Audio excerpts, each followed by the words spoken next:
Kung sakaling si Robin Padilla ang maging Pangulo ng Pilipinas, tiyak na magiging kakaiba ang estilo ng pamumuno ng bansa.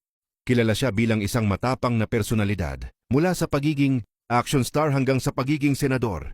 Dahil sa kanyang matibay na paninindigan at diretsahang pananalita, maraming Pilipino ang naniniwala na kaya niyang magdala ng pagbabago sa pamahalaan.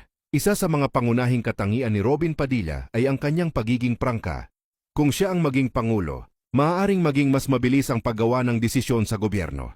Hindi siya kilala sa paligoy-ligoy na pagsasalita. Madalas niyang ipahayag ang kanyang saloobin ng direkta. Para sa ilan, ito ay tanda ng isang leader na matapang at hindi natatakot ipaglaban ang kanyang paniniwala. Malaki rin ang posibilidad na bigyang pansin niya ang mga reforma sa sistema ng pamahalaan. Bilang senador, isa sa mga isinusulong niya ay ang pagbabago ng sistema ng gobyerno tungo sa federalismo. Naniniwala siya na sa pamamagitan nito ay magkakaroon ng mas pantay na pag-unlad ang iba't ibang rehiyon ng bansa. Kung siya ang magiging Pangulo, maaaring isa ito sa mga pangunahing adyenda ng kanyang administrasyon. Bukod dito, kilala si Robin Padilla sa kanyang malasakit sa mga ordinaryong mamamayan. Madalas niyang ipakita ang kanyang suporta sa mga mahihirap at sa mga sektor na nangangailangan ng tulong. Kung siya ang mamumuno sa bansa, maaaring mas tutukan niya ang mga programang panlipunan na makakatulong sa pang-araw-araw na buhay ng mga Pilipino tulad ng trabaho, seguridad at hustisya.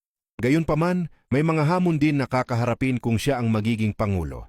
Ang pamumuno sa isang buong bansa ay mas komplikado kaysa sa pagiging artista o kahit senador.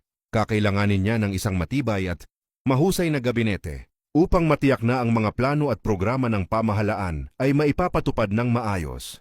Mahalaga rin ang pakikipagtulungan sa iba't ibang sektor mula sa ekonomiya, edukasyon hanggang sa ugnayang panlabas. Sa huli, ang magiging tagumpay ng isang Pangulo ay hindi lamang nakasalalay sa kanyang personalidad, kundi sa kakayahan niyang makinig sa mamamayan at magtrabaho kasama ang iba't ibang institusyon ng gobyerno. Kung si Robin Padilla ang magiging Pangulo ng Pilipinas, maaaring magdala siya ng isang uri ng pamumuno na matapang, direkta at malapit sa masa.